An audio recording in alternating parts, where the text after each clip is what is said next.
Welcome to the Formission Podcast. I'm your host, David Kenty, and we're so glad you could join us today as we delve into the depths of Christian discipleship. Well, Formission is a discipleship initiative of the Pentecostal Assemblies of Newfoundland and Labrador.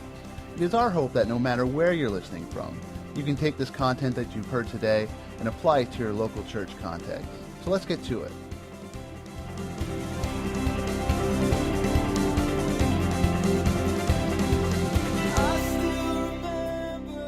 Well, welcome to the Formission Podcast. We're live from the Fall Leadership Convention for the Pentecostal Assemblies of Newfoundland and Labrador. I'm your host, David Kenty, and today I'm here with Atlanta's own, very own, Unhindered. Oh, yeah. We're here with Newfoundland's own David. Oh, very good. I enjoy that. It's great to have you guys out here and be able to minister to us this past week, and just wanted to express our thanks and appreciation for that. And I don't know. It's been really fabulous. We've really enjoyed it. The weather couldn't be colder or mistier, but it's been an absolute honor. The people are very warm and delightful, and you guys always in your accents with like a little bit of a movement up. A movement up. Yeah. Sort of like not sure if what we're saying is... It's amazing. Yeah. Welcome to Newfoundland. Welcome to Newfoundland. Welcome to the podcast. My name's David. Yeah. It's awesome. Now, I'm actually from the mainland, so Ooh, I'm picking this... you picked up the accent. Yeah. Okay. I want one. And in Newfoundland, we say, if you're from the mainland, we say you're from away. Oh, he's from away, you know. Makes sense. That all makes sense. Anyways, I wanted to ask you guys a little bit about your craft and a little bit about what worship looks like within discipleship. And let's start off with a very simple question. How did you get into the business of worship music and worship writing? Well, I still don't know if I see it as a business. Well, yeah, that's probably because I'm still living in my parents' house. I'm just kidding. But for real, it really started simply as myself and Pat. We actually were leading in our high school this ministry called Fellowship of Christian Athletes, and we just simply wanted to just help them out. And we had started playing part of the praise team at our church, and so we just started helping out. And it really started really simply, like we just wanted to see our friends and the students at our school encounter God like we had begun to encounter Him. So we never had dreams of starting a band or becoming this. It just started simply as, let's lead worship and see what happens. And then God started showing up, and people started encountering Him, and it just kind of has gone from there. So now, I think it was about 15 years ago when we started, which is crazy. Yeah. I mean, it's half of our life. I just blacked out. I didn't realize it's been that long. So it's really crazy, and I still feel, even tonight we're leading worship for a few hundred pastors and youth, and it's such an honor. Like, it really is such an honor just to be in the presence of God with other people, and tonight was a beautiful picture. I picture heaven with different ages, different races from all different locations, and we're all together enjoying the presence of God. And so it's a gift. It really is a gift to be a part of. So you really enjoy, this is what you live for. I do. It's a huge passion of mine to be in the presence of God, whether it's privately or corporately with other people around. And most of our songs really do flow out of times of private or like worship as the church body. So myself and Kelly, my wife, say hello, Kelly. Hi. Kelly's actually here with us this week, which is a really cool honor. And yeah, it's the first time I think I've seen her with you guys. Yeah. My first time out on an Unhindered trip. Yeah. Oh, wow. So Kelly and I, we lead the worship. We direct the worship for a church in Atlanta called Bethel Atlanta, and Pat leads worship for a church in the city of Atlanta called Grace Midtown.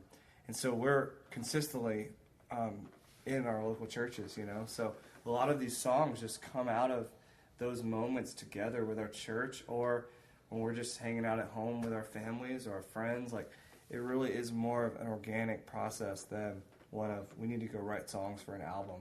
And it's a really cool thing to like see these songs, these moments come out of just being in the presence of God, and then you get to go share them with other people, and these people are having an encounter. It's just, it's really amazing. I think about the Psalms and how, the psalmist is always asking for God to put a new song in his heart. And you describe that as very much the same kind of experience where you guys are in your local settings and suddenly you're worshiping and God just kind of plants something in there and it grows. Yeah, and sometimes we listen back to some stuff and we're like, wow, that really was not good. That was at a all. new song, but it wasn't a good one. I don't know if that was a gift from God, but that was something. Yeah.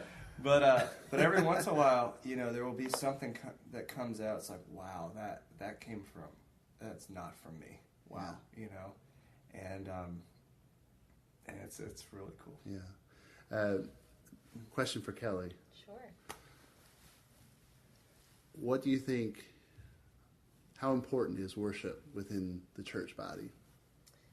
To me, it's one of the more important things because it's time when you kind of get in your zone and it's just you and the Lord, but then you look around, you open your eyes, and you just see everyone worshiping with you, and you're all singing the same songs to the Lord, and you're all on the same page as far as whether you're praising Him or whether it's you're letting Jesus minister to you.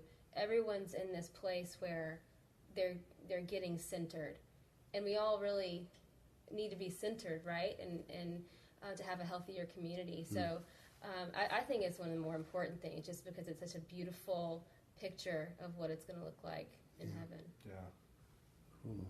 Cool.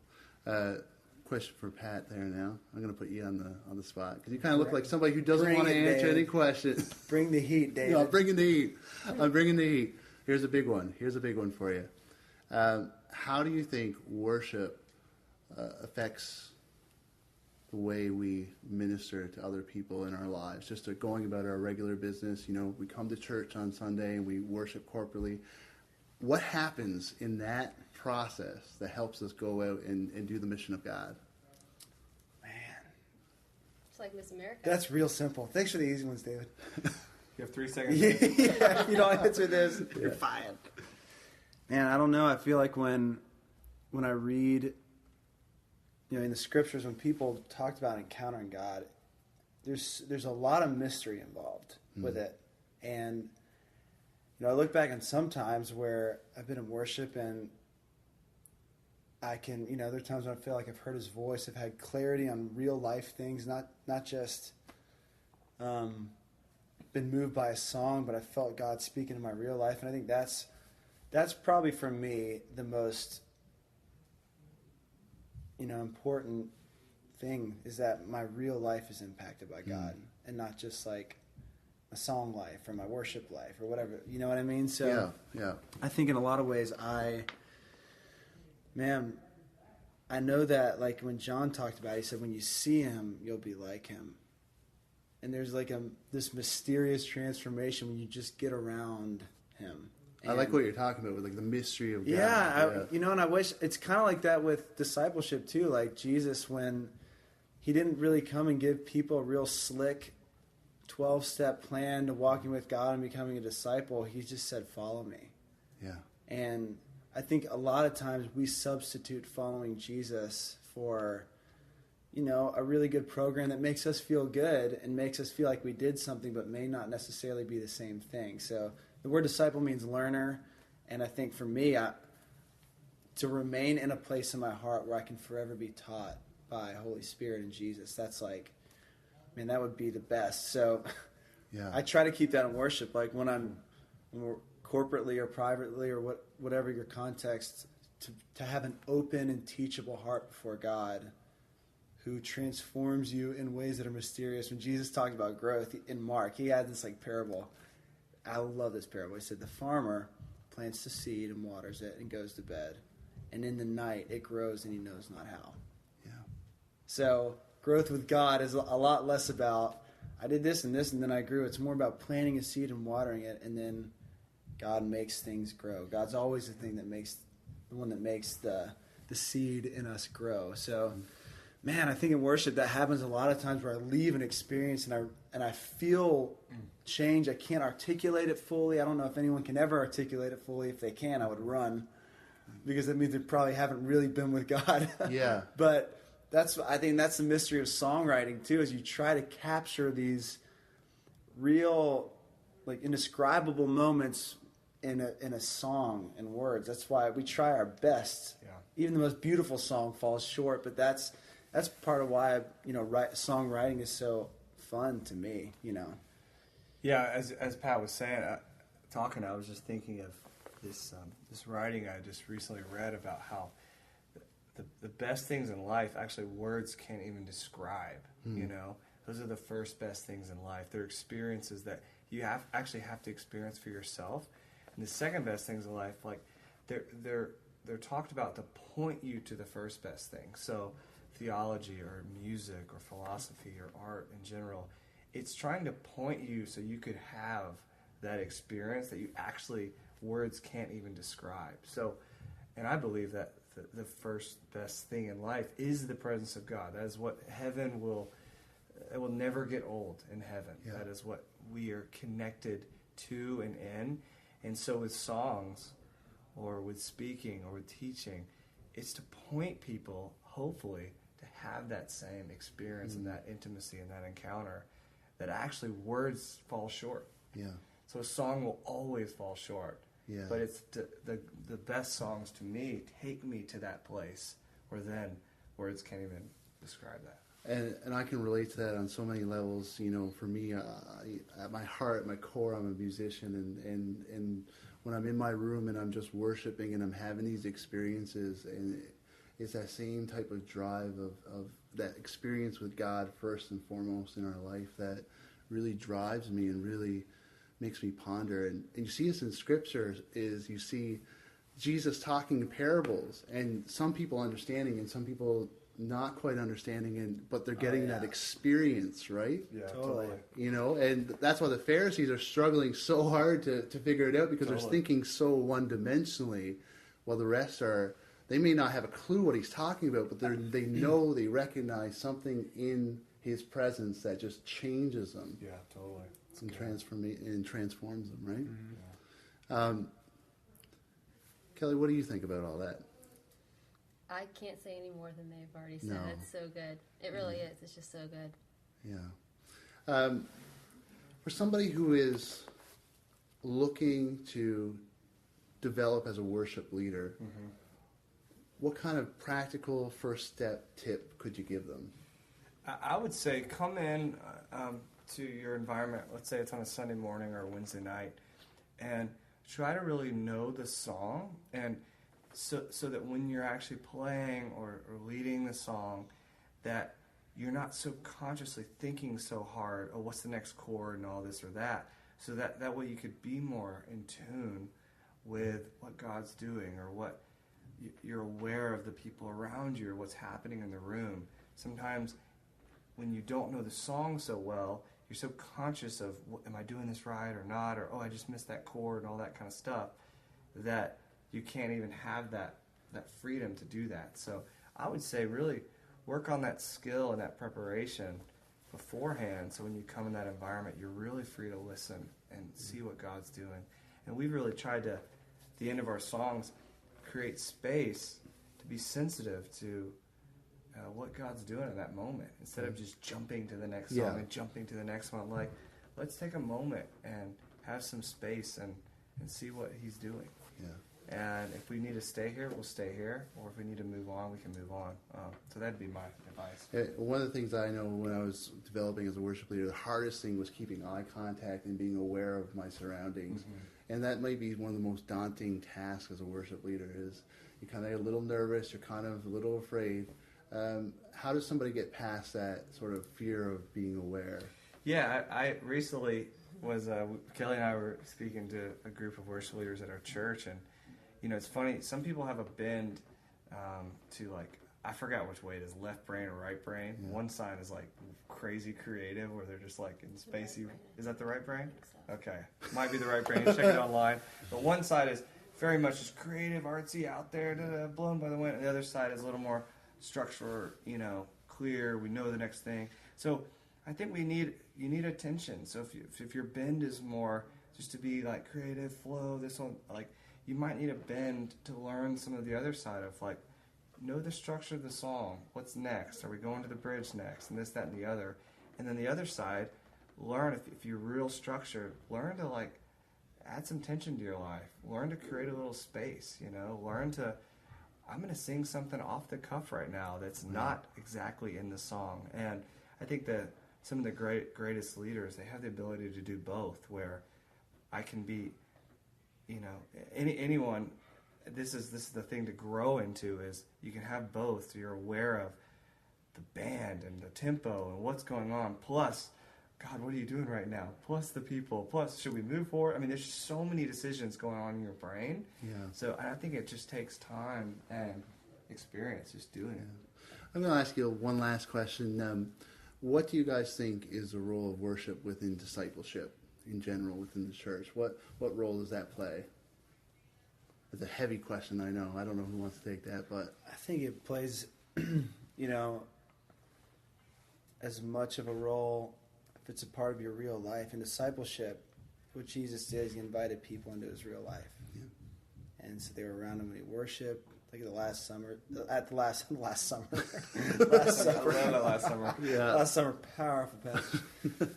It says that they ate together and they sang a hymn. So people were around him when he worshiped, when he was eating, when he was drinking, when he was sleeping. They hung out with him all the time. So really, I think to think of it as just one aspect of discipleship, maybe a better way to view it is when you're being discipled by Jesus, you're encountering all these aspects of who he is.